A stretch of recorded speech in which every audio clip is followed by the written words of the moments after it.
Welcome back to the Sports Playbook, and in particular, a moment from the archives. You're joined by your host, DMoz, and alongside me, my co-host, JenLen. Thanks for coming back for another episode. Thanks for having me.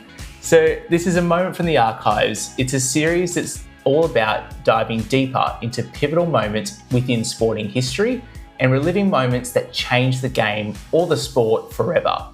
Can write the Matildas into history. Cue the party!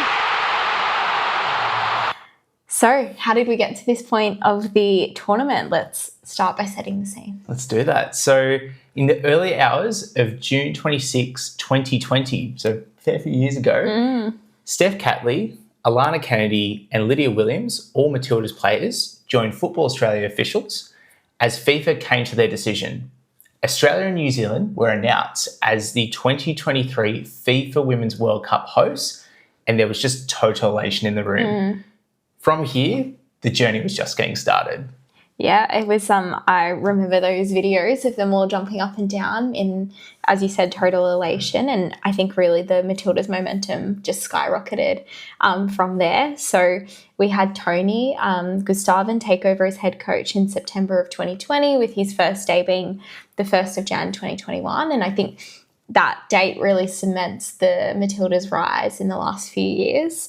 Tony came from being the assistant coach at the US women's nationals team, and they won the 2015 and 2019 FIFA World Cup. So a lot of experience and a lot of credentials that he brought into the role, and being around a team that had had a lot of success. I remember the Tokyo Olympics. I think that was probably a really big tournament for the Tillies up until this point, and the Matildas finished 4th. And I think it was really where we got to see how strong the Tillies can be on a world stage. I remember, at least in Sydney, we were all in lockdown watching those games, and strange watching the Olympics with no spectators. It was bizarre. It was absolutely bizarre. So strange. But that really just laid a great platform for how dominant they would go on to be. And then saw in 2021, at the back end of the year, they came back home, played a few games in Australia. In particular, they played the United States at Stadium Australia, Sydney, and it was the biggest home crowd that they'd ever had. So just over 36,000 people. And that beat a 21-year record, which was at the Sydney Olympics, which was about 33,000 people. So definitely the Matildas are on the rise. And then we head into the back end of 2022, start of 2023, leading into the World Cup. And I think we could see the fans really getting behind the Tillies. We had the Disney Plus documentary, which I think brought a lot of people in and showed a side of probably a lot of players that, if you weren't necessarily a football fan, you may not have known many more players than Sam Kerr. And that came out in April of 2023. Perfect timing. It was amazing timing. Yeah, absolutely. And then I think on the pitch, what really allowed them to, I think, go into the World Cup quite strongly was the teams that they played. So Football Australia put a lot of importance on the teams. Going to assume that probably was coming from Tony. That was Tony-led. But the teams that we played in the lead up to the World Cup. So we played Canada, Denmark, Sweden, Scotland, Spain and England. So Canada were gold medalists at the 2021 Olympics that we touched on. England were playing really strong, as was Spain. Denmark and Sweden in particular are always strong teams. So it was great that we put a lot of time playing good teams and perhaps not winning many games leading into the World Cup, but playing at the standard that we would have to rise to if we wanted to be successful at the World Cup. I think the biggest send-off game, so this is only 6 days out from the World Cup, which I kind of forgot until we did this research, how close that send-off game was to the first game of the World Cup. But that was a sold-out crowd down at Marvel Stadium in Melbourne against France, which I think is very funny that our send-off game was against France, given what we know didn't happen in the World Cup. And we beat France 1-0. Yeah. So a great platform for us to go into the World Cup on. Absolutely. So that's the Tillies context. I'll give you the FIFA Women's World Cup context. We have the US women's national team. They've won the last 2 World Cups in 2015 and 2019. So fair to say they had all the momentum going into this tournament. US Fox Sports made an ad for the US team as the official broadcasters for the USA. They fittingly called it USA versus the world. And it very much impersonated multiple countries trying to figure out, how do you take down this US team? It was quite polarizing, I think, and it was an ad which positioned the US like they were better than everyone else, and everyone else was pretty average. Yeah. Even the Australian accent was pretty poor in that one. Yeah, definitely. I mean, they definitely put a target on their back in terms of how they felt about all the other teams, and that they positioned themselves as being the best and much stronger than all the other countries, which I think quite a few people were not particularly happy with. There's quite the social media outpour just prior to the World Cup. You had the Lionesses, which is England. That's what they're affectionately known. They were looking really strong going to the tournament. Germany, they're always bound to be somewhere near the top of the tournament. They're a very hard opponent, and on their day, they are one of the best. Yeah. And also, Australia released their marketing campaign. It was called Till It's Done, very much playing into the Tillies and just shortening up a little bit. It was a strong yet powerful statement, getting right behind the home nation and trying to get everyone in Australia right behind our girls. Yeah, definitely. And it obviously was a good marketing tool because they still use it as their main statement, I guess, when you walk into a stadium that they're playing at till it's done. Yeah. Stroke of genius, whoever came up with it. Absolutely. So now we're at the opening game against Ireland, which was in Sydney. And I remember this hours before the game. It was not probably even that many hours before Sam Kerr was announced was ruled out due to a calf injury. This shocked a lot of fans. I still remember like walking into the stadium together with parents, and everyone kind of got the notification at the same time on their phone, and you could just hear all the muttering and like murmuring, and everyone's talking about the exact same thing, which was, oh my God, how are we going to win without Sam Kerr? It was really uneasy because all the hype was all around Sam, the Matildas, but Sam had fronted the media the day before and was very much, we're good to go, ready to play. Yeah. But it came out later that she knew then she was not going to play. Yeah. She was out.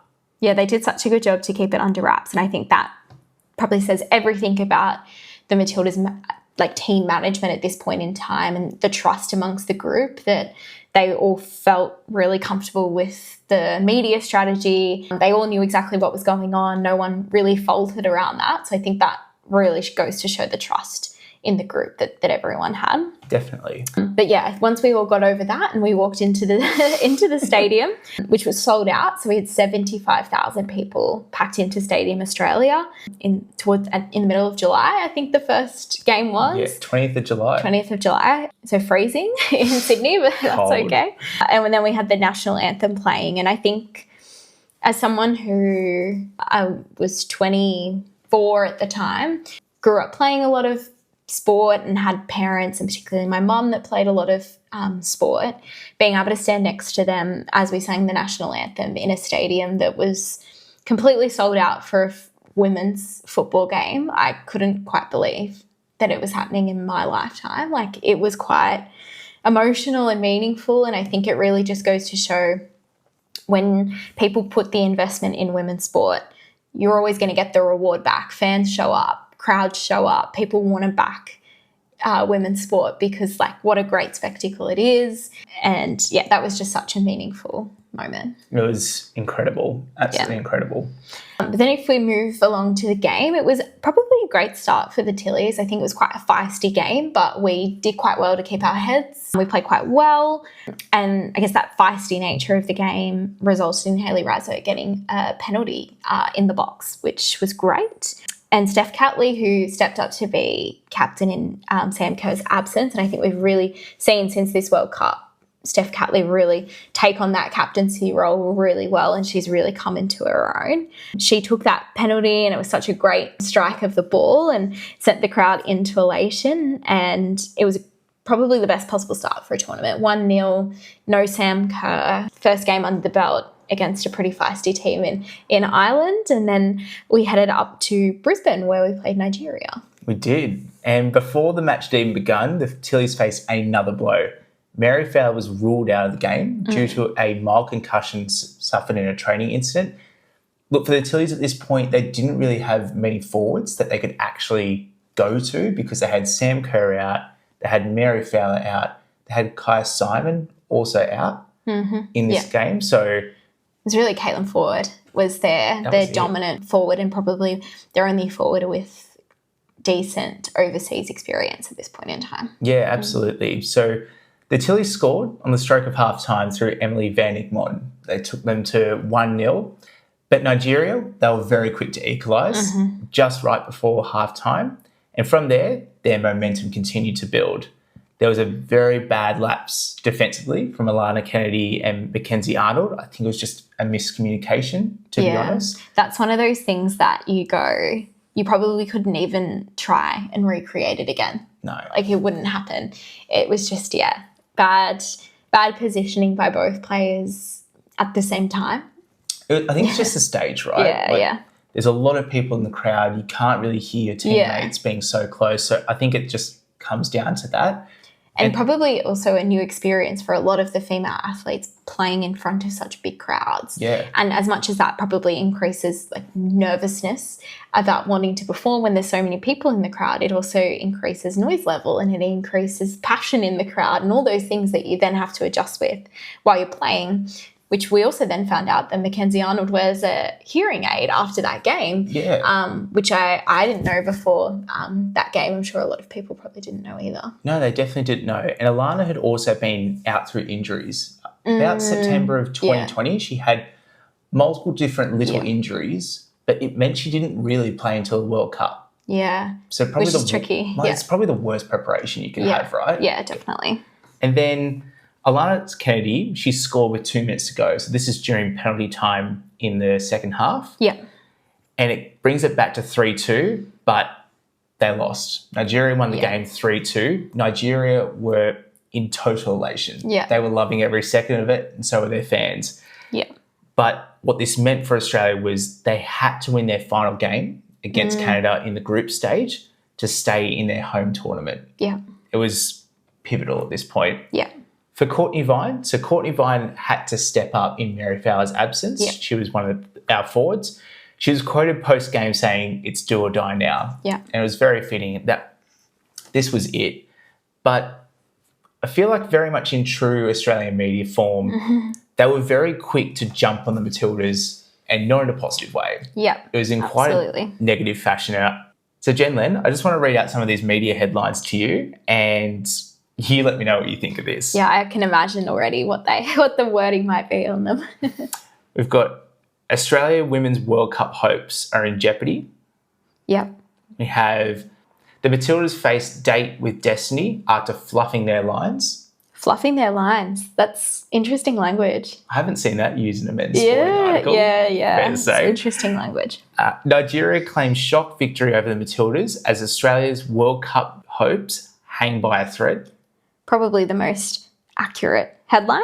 That's very true. It probably was a shock victory. Yeah, absolutely. And then finally, player ratings, who dropped off the planet in a shocker. Dropped off the planet. I'm assuming that's probably about Mackenzie Arnold and Alana Kennedy, a goal that they let in. Look, I think so. And look, some of the player ratings in here, you had Mackenzie Arnold, affectionately known as Macca, scored 5. Yeah. You had Alana Kennedy, 5.5. And Ellie Carpenter at a 4.5. Look, it probably wasn't the 3 of their best games, and they would safely admit that. But it's pretty rich from the media to be commenting on this type of stuff and not actually being out there experiencing the game for themselves. Yeah, and I think it can be such a long tournament. Like, yes, we might have only had one more game left if we lost our last group stage. But I think everyone's just very quick to jump on and not probably give Nigeria the credit that they deserved. They're a pretty good team. Like, we always had a tough pool. We went into the tournament knowing that it was a tough pool. Absolutely. And I just think language people use in headlines, I mean, I get it. Journalists want people to click on their stories and their links, but some pretty dramatic language at this point in time. Absolutely. Yeah. So then we head into the final group match against Canada in Melbourne. And as we touched on, it's do or die, JenLen. Yeah, so if we lose, we're gone, Yeah, pretty basically. Much, in short. And there's been a lot of build-up and a lot of chat, and I think a lot of people were at a point of, we can't win without Sam Kerr. Clearly we can't win without Sam Kerr. What a waste, all the build-up has been leading into a home World Cup because we don't have Sam Kerr, so what's the point? But I think the Tillies really showed up this game. They really did. Hayley Raso opened up the scoring first, and then she made it a double for herself. And Mary Fowler got in and she scored, so we're at 3 goals now. And then Steph Catley stepped up and took another goal in front of all the home fans. So we finished that game 4-0, and I think we were so dominant at this point. And so really just to quickly recap where we're at this point. So group stages are done. Germany out of the World Cup for the very first time ever. It was just insane. But Insane. they lost a game against Colombia 2-1 at Allianz Stadium, well, known as the Sydney Football Stadium for the FIFA Women's World Cup.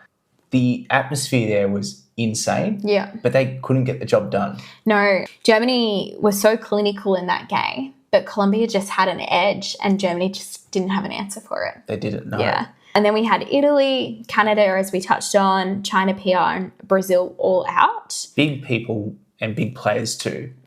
All these names we've listed, they're all in the top 20 rankings before going into the FIFA Women's World Cup. So it just goes to show the type of calibre that's out before the finals. Yeah. And it goes to show that a tournament is a period of time. It doesn't sometimes matter how strong you go into the tournament. If you just don't have a great first 3 games, then you're done. That's it. Yeah. Our co-host New Zealand were out. So then I feel like once New Zealand were out, even though we were co-hosting the World Cup with them, it did really feel like this is Australia's home World Cup because they're still in the momentums with them. Pretty much, I think all the semi-finals, quarterfinals, almost all the round 16 games were in Australia as well. So it really felt like it was now Australia's home tournament. Absolutely.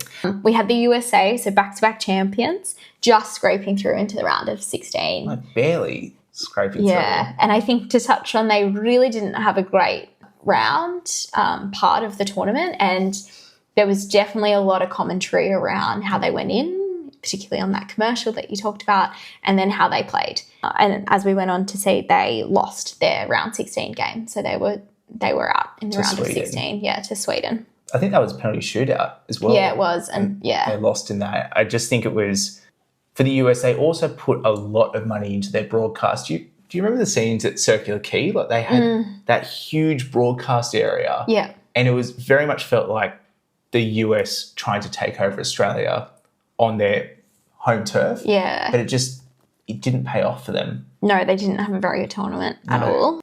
The teams that did make it through. The surprise packs. The surprise packs. We had Jamaica, we had South Africa, we had Nigeria, and we had Morocco. They all made it through to the round of 16. So what a story for them. It was kind of anyone's game at this point in time. Like we definitely had some heavy hitters in the round of 16 and then some wild cards. Like who knows what's going to happen with those teams. Yeah, absolutely. And with that, we'll take a short break and be right back with the round 16 to the finals action.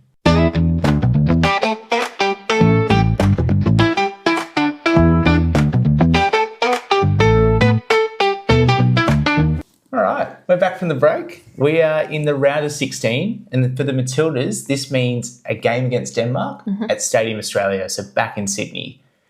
The broadcast peaked at 6.5 million people watching this game. Yeah, wow. The momentum was really picking up at this point in time. I think it was definitely starting to, the work chat was very much about the Matildas. Had you seen it? Had you not seen it? If you hadn't seen it, you were very much on the outer. Yeah, definitely. It was so clear. And the Tillies, they won. They won 2-0 against Denmark. Caitlin Ford scored the first goal. And the thing that was probably most memorable here was probably Mary Fowler in this whole sequence of play. Yeah. She got the ball, turned on a dime, and had a beautiful cross downfield that went at least 30, 40 metres for Caitlin Ford just to run onto the ball, not change her line of direction, and put it through between the keeper's legs. Yeah, pretty amazing. It was a great goal. It was incredible. And then you had Hayley Raso scoring the second goal for the Tillies. This was in the second half, right when we didn't know what was really going to happen because it was quite a tight game. Yeah. Raso smashed the ball into the back of the net like an absolute rocket and put it to 2-0. And we also saw Sam Kerr returning. So this was her first game for the FIFA Women's World Cup. She came on about the 70th minute or so. Yeah. To say the crowd went into raptures was just a complete understatement. There were so many social media videos when she went onto the field.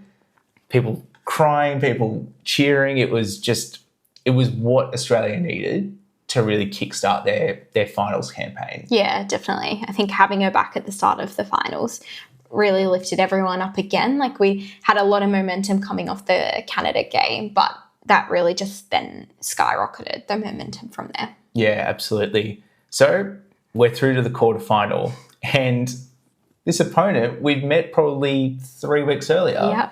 It's France, otherwise known as Le Bleu. Yeah.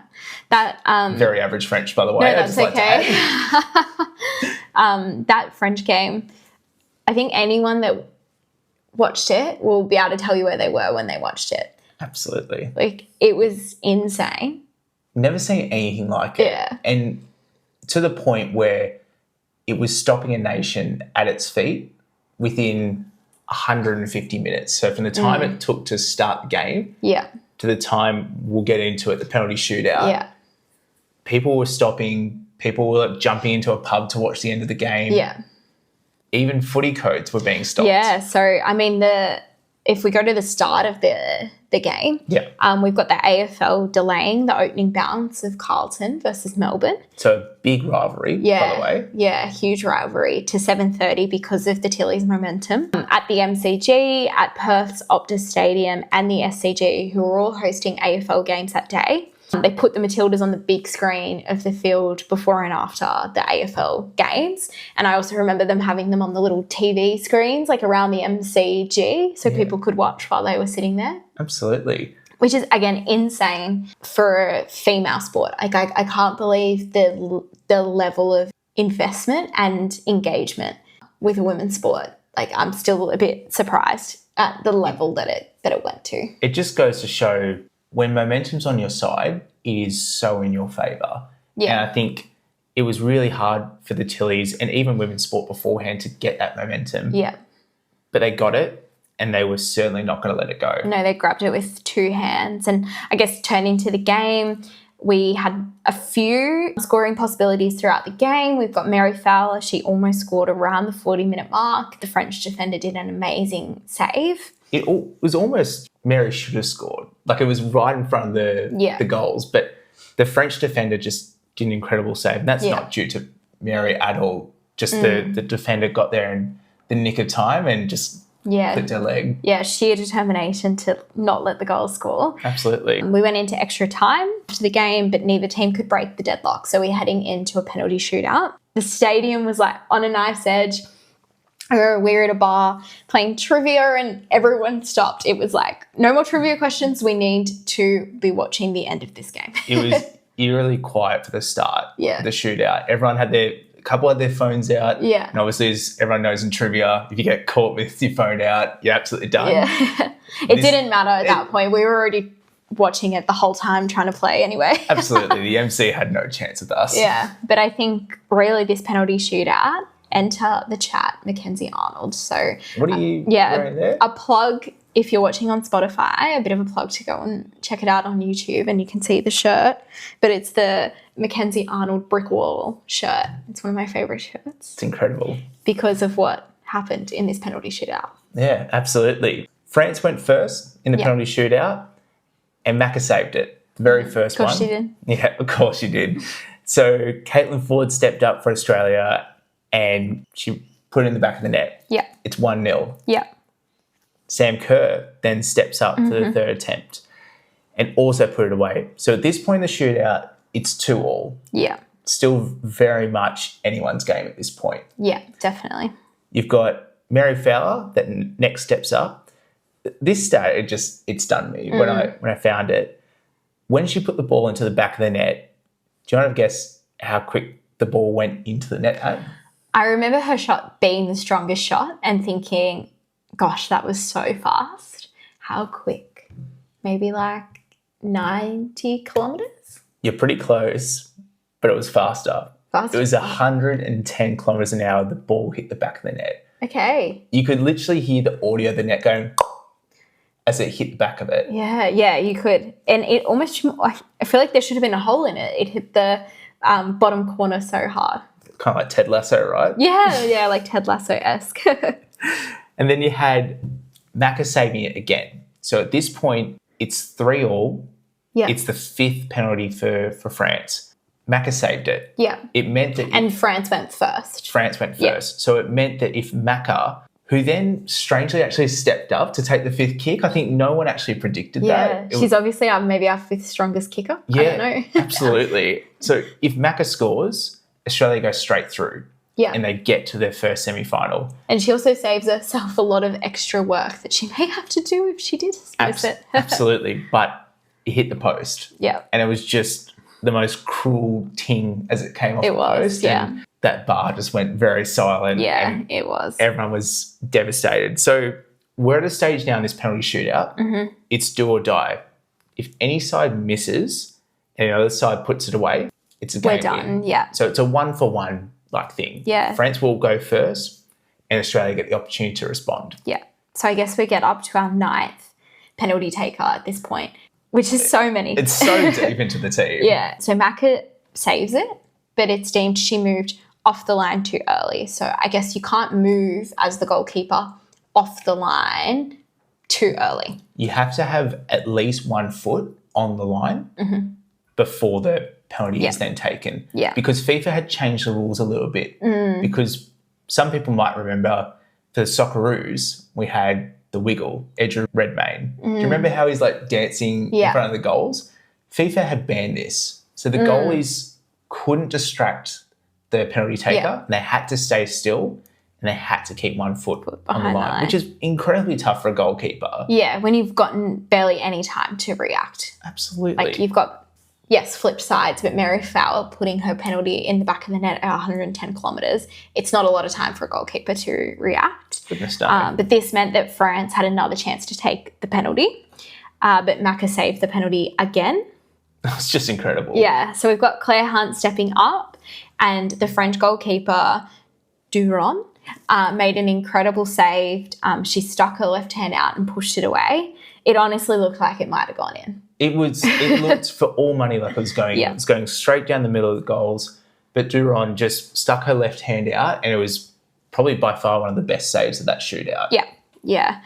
So then we're up to the 10th person. So we've done 18 penalties at this point in time. We're at about the 13 or 14 minute mark. Like just ridiculous territory. So the French player steps up and she's only 19 years of age and she hits the post. Devastating. So then we have Courtney Vine stepping up for Australia. So obviously, as we've explained, if we score, we win. Courtney's only 21 years of age as well, so not old at all. No. And Courtney does it. She put it away. It was never in doubt. And I think like that eruption, like seeing the line of all the Tilly's players running towards Courtney as she kicked it, that was like the best moment of my life, I think, or one of the best moments of my life. And really from that, Macca earned that nickname, as we said, Minister for Defence. She went on to be the player of the match.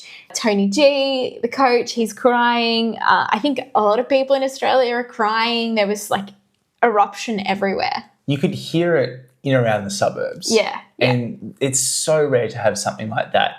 And now, as we know, we're recording this in April of 2025. Yeah. The Matildas have their own statue from that moment out the front of Suncorp Stadium. Yeah. And it's the shot of all the Matildas running towards Courtney after she scored that. Yeah. It was just incredible. Absolutely. And very much at the start of the episode, cue the party. Yeah. The party had started. Yeah, absolutely. It went on to be the longest penalty shootout for a male or a female team in a World Cup, with a total of 20 penalties taken, which was just wild. And but final scoreline? 7-6. It didn't feel like it was 7-6. I know, it felt like it should have been a little bit more. And with that, we really marched into uncharted territory. We were into a semi-final of a World Cup against England. It was the first time Australia, a male or a female team, had made a semi-final. Yeah. It was insane. It was to the point where multiple live sites have been created. So this is where the match is broadcasted and people can come in for free and watch the match. Yeah. So like down at Darling Harbour, if you're in Sydney, Federation Square if you're in Melbourne, places like that. Absolutely. They created 50 live sites for this semi-final. Goodness. 5 of them were official FIFA live sites. Yeah. It's fair to say that this was the match that was to stop the nation. Absolutely. I think if you weren't talking about the Tillies in your friend circles at work, with family, whatever it was, you were well and truly in the minority at this point in time. Because the build-up for the game was actually a little bit of time. The French game was on the Saturday. Yeah. The England game was the Wednesday. Yeah. So you had Sunday, Monday, Tuesday, all of Wednesday, Yeah. where Australia were just so behind the Matildas. Yeah. Like I've never seen it. Walking down the Sydney CBD and even the City of Sydney, who's a council authority, they've got the Matildas posters out and saying, good luck Matildas, go smash it. Yeah, exactly. Like I remember those days leading up, going to work, and people around the city are wearing their scarves, they're wearing their jerseys, to work just because it's, you want to be part of what the Tillies had done. And I think at this point it was like, regardless of whatever happens in the semi-final and whatever happens they go on to do, they'd made history and they'd had a tournament that just skyrocketed them into another planet. It was just incredible. Yeah. And ticket demand. What happened is a core stadium, which is known as Stadium Australia, it should hold about 83,000. But because FIFA took it over, they slashed the capacity to 75,000 due to corporates and other things like that. Yeah, and like dead zones at the bottom of the oval where you can't see over banners and things like that. Exactly. So the ticket demand was just sky high. Yeah. Like we've never seen it before. Friends asking whoever had a small relation to football if they could get tickets. So it got to the point where, again, we talk about Matilda's momentum. More live sites had to be open to meet the demand. You had Rod Laver Arena that hosts the Australian Open final in Melbourne, Combank Stadium in Parramatta in Sydney, Allianz Stadium in Sydney. Yeah. You had Olympic Park, so right on the footstep of Stadium Australia. Yeah. That was a live site too. Yeah. It was just insane. And before we actually get into the match, the Tillies smashed the viewership record for a TV audience. Yeah. It was a record 11.15 million people watching the match. That's TV. That's before streaming. Streaming adds another variable into this. Yeah, absolutely. And that doesn't include all the people that have gone and watched the game live, but then also all the other live sites that you touched on as well. So you're looking... And pubs, yeah. So you're looking at more than 50% of the population watched this final. Absolutely. It was, if you were driving or you were doing something else, you didn't really time that very well, did you? Yeah. All right, should we get into the match? Absolutely, let's do it. It was very physical from the get-go. I think it was a tactic from England, the Lionesses, to get in the face of Australia and just try and upset them a little bit. Yeah. The game was built on emotion. For Australia, they had everything to gain. And for England, they were also trying to get into their very first World Cup final. Yeah. So there was a lot on the line. The Lionesses scored first in the 35th minute through Ellie Toon in the top right-hand corner. It was an amazing kick. She did a fantastic job. So England go in up 1-0, with Australia having all to do in the second half. Yeah. Mary Earps, she held off many attacking challenges from the Matildas, but in the 62nd minute, this was all about to change. Yeah. Sam Kerr received the ball. Katrina Gorry passed it to her. Kerr got it just on halfway. Yeah. Kerr dribbles downfield, attracting 2 to 3 defenders from England. Yeah. From just outside the penalty box, Kerr shoots. And my word, did Kerr nail this shot. Yeah. It was remarkable scenes inside the stadium. I was at the match with someone and they probably had the most poorly timed bathroom break in the history of the world and they missed this goal. It was just, I was so lucky to be at this match and the stadium literally started shaking at the feet. Yeah. It was just insane. Like people hugging each other, people crying. It was insane. Yeah. But the Matildas had life. We did have life, and I remember the commentator when Sam Kerr started to dribble the ball down the field saying something to the effect of, she's going to need some support. And then it was very clear she didn't need any support. She had it all under control with, as you said, attracting like 2-3 defenders with her. And the commentator, just on that point, after she had scored, the Matilda said there is no bigger male or female sports star than Sam Kerr right now in Australia. Yeah. And I think that was such a fitting thing because she had Australia in the palm of her hands. Yeah. Literally in the stadium and on the outside on TV. Yeah. It was remarkable. I think what it really did was for people that maybe hadn't been following football, hadn't been following the Matildas, didn't watch Sam when she played over for Chelsea, there was a little bit of a, is she really as good as what they hype her up to be? And I think when she did this, anyone that had that line of thinking was very quickly put in their place. Absolutely. And put back in a box. Yeah. And then in the 70th minute, England, back on the attack again, had a long ball over to Lauren Hemp. Yeah. And it was put over the Matilda's wall. Ellie Carpenter was the closest defender. And what would normally be something that Ellie could do, she just failed to do it on this occasion. She failed to get it out of the box and Hemp put it in the back of the net. Yeah. The Lionesses are up 2-1 at this point. Yeah. So still the Matildas have a chance, but it becomes a lot harder. Yeah, absolutely.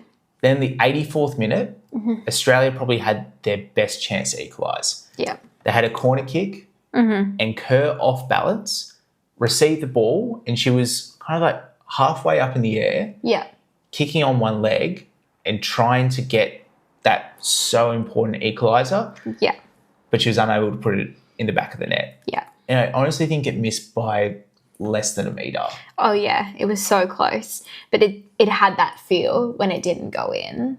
Like, that was probably our chance and we didn't get it, and that's probably going to be the game. It had that flat drop after. It just sucked all the energy Yeah. out of the stadium. And I think you could tell by Sam's reaction. She knew. She knew. Yeah. And no one needed to tell Sam that. Yeah. It was just the best chance they had, unfortunately.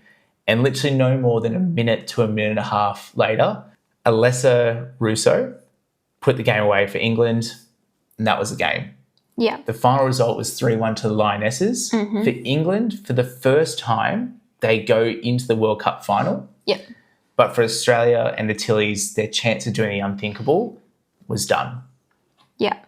I think it was probably the classic case of that game against France was our grand final. That was our big game, and the fact that we managed to win that, particularly with all the penalties back and forth, that has to suck it out of you a little bit physically, emotionally, mentally, and backing up after having that type of game can be really tricky. Yeah. And I think if we turn to our third place match against Sweden, that energy kind of carried through. So we ended up losing to Sweden in that game 2-0. And you could definitely see the toll that the tournament had on the Tillies. But I think if anyone had said to them at the start, A, that they'd make a semi-final, B, that they would garner the levels of support and enthusiasm, I think they would have been stoked if you told them that at the start. Absolutely. They also only had a 3-day turnaround to that third place match, which is tricky. And at this point, you've got Katrina Gorey, who is an Australian midfielder, had run over 75 kilometres throughout the tournament. Just an insane amount of running. Absolutely. And you're not just running, you're running, trying to kick a ball, trying to defend, like all those Sprint things. off the line. Yeah, needing the agility, the back and forth, etc. Sam Kerr also went down during that game, which is a bit of a shame to see, and again, probably sucked any remaining energy that we had to try and close out this game. And Caitlin Ford had a big old shiner that she came away with. Yeah, I remember in the Matildas post-game celebrations the next day, there was a big old shiner there. Yeah, and she had her sunnies on. Yeah, it's just, you could see it from a mile away. Absolutely. But shall we wrap up the grand final, the last game? Yeah, absolutely. So it was Spain versus England, and Spain were going into this game hot favourites. Yeah. They came away with a victory 1-0. Yeah. It was a pretty tight game all the way through. England did have their chances. I remember Lauren James coming on at about the 50, 60th minute or so, and was very close to scoring a goal just straight off the mark. And I think it just goes to show the amount of star power that's in the Lionesses squad. Yeah, absolutely. But it was one of those games you felt like Spain were always in control, like they were always going to win, and they really carried that through the whole game. Yeah, absolutely.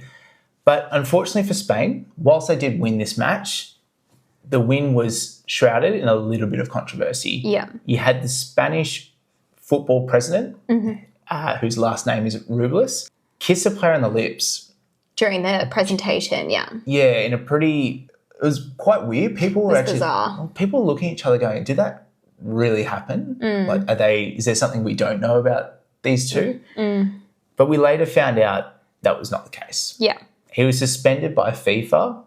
The actual player, Jenny Hermasco, confirmed it was not consensual. Yeah. It was such a shame because it had been such a huge tournament and such a win and positive steps forward for female sport and just women attending sporting matches as fans. And for that to happen at the end, it just was such a downer on the whole thing. It would have been a downer even if it didn't attract all the attention at the games, etc., even if there was no one in the stadium. But it just kind of felt like, wow, we've taken so many steps forward over this 3-week period. We've got so many new fans wanting to come to a women's football match, but we still end with a story like this. And it meant that in the week after, it wasn't about the Spanish team winning an amazing achievement and taking out the World Cup. It was about a guy kissing a girl non-consensually. Like, just, it shouldn't happen. Yeah. Plain simply put. For me, it was like a reality check of like, yes, we've had all of this great momentum happen. Oh, but this is still happening. But in saying that, he and his manager of the team were fired from the federation. FIFA took some steps, and I guess we got a court outcome of him being found guilty of sexual assault only of this year, February 2025. Yeah. He was only fined $10,000 for the incident. What a slap on the wrist, honestly. Yeah, the classic, just the crime fit the punishment, etc., and all that stuff, which maybe we won't get into. But I think overall, and maybe if we shift to just wrapping up the tournament as a whole, what a 3 weeks, like what a period of time. So just to have some maybe numbers of like what happened post the tournament. We've got the federal government announced $200 million of funding for women's sport. And as I touched on a little bit earlier in the episode, if you don't invest in women's sport, you can't expect people to show up. Absolutely. And for people to enjoy the game and for people to share the game and all of those things. And you can't expect the same level of investment from the players if you don't give it back to them. Yeah. So that was terrific to see. We had Tilly's jerseys outselling the Socceroos jerseys 2-1, which we love our Socceroos. We definitely do, but I think it just to compare what level they were sitting on. And I loved seeing little kids running around, whether they were young boys, young girls, whatever it was, and they're in Tilly's jerseys, which was so cool. On this point as well, do you remember what happened during this tournament? You had Mackenzie Arnold, who everyone was riding the momentum of Mackenzie Arnold, Mary Earps from the Lionesses. Yeah, their goalie. Yeah. Their goalie. But no one could buy their jersey because Nike hadn't made those jerseys. Yeah, they hadn't made the female goalkeeper jerseys. So the fans wanted this. They couldn't get it. And they had to wait 18 weeks post-tournament to get their hands on their favourite player. Such a shame. It is such a shame. But I think the momentum, whilst it's unfortunate that those players didn't have the opportunity for their fans to buy their jerseys, it meant that it was now on the world stage. Yeah. And these players could be recognised and people could pay money to really show their support. Yeah, absolutely. And in terms of money and paying money, across the World Cup, we had 1.288 million tickets sold, which was huge. There was a $1.32 billion economic impact. To put that into context, when Taylor Swift came out to Australia in February of 2024, she played 7 shows, so 3 in Melbourne, 4 in Sydney, and she generated about $300 million for the Australian economy. So yes, she was only here for a week. But Taylor Swift is Taylor Swift. Like, she's huge. She is a billionaire, and she generated $300 million for our economy, and that World Cup generated $1.32 billion, which was huge. It's incredible. Yeah, absolutely. We had 86,000 international visitors that came into Australia for the World Cup, which was terrific. And Football Australia in late 2024, so we're looking about 18 months post the tournament, just released some stats around how much the Women's World Cup had such a positive impact. So the 16 consecutive matches after were sold out on home soil for the Tillies. Total participation was up 11% of football to 1.9 million. Women and girls participation was up 16% to 221,000, and New Zealand saw 27% female growth in participation, which I think if you asked any of the Tillies players, that for them would be, I'm so happy that's our legacy. I'm thrilled to leave a legacy that's seeing increased participation of women in sport and playing for longer, into their teenage years, into their 20s. Like, such a huge positive impact on so many different areas. Absolutely. I guess it's time for final thoughts. Yeah. The only thing that I can add to this is I remember being in Sydney for these games, and there were two huge buildings within Sydney. Yeah. And there was a Mary Fowler poster. Yeah. Remember, it was like 14 stories high, this mural of Mary Fowler. And on a building right next to that was Caitlin Ford. Yeah. I think it went to show how incredible that period of time was. And they were up for a month post the World Cup. Yeah. So really just trying to capture that momentum. And it was honestly being in and around that. And I was lucky enough to do a little bit of work for the Women's World Cup. Yeah. It was second to none. And it's certainly something I will never, ever forget. Yeah, for sure.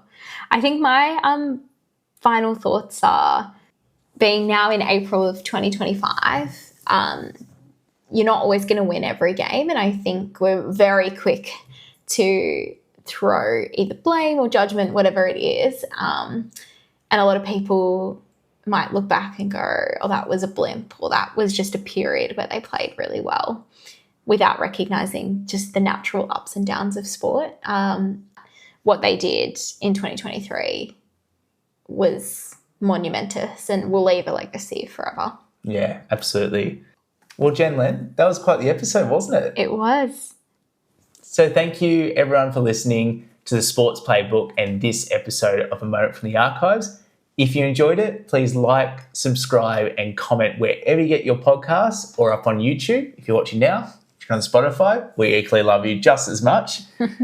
Thank you for tuning in to this episode of the Sports Playbook, delivered for your commute. Thank you for tuning in to this week's episode of the Sports Playbook. If you enjoyed this week's episode, please subscribe to the Sports Playbook wherever you get your podcasts, and share it with a friend who also might find it enjoyable. Thank you.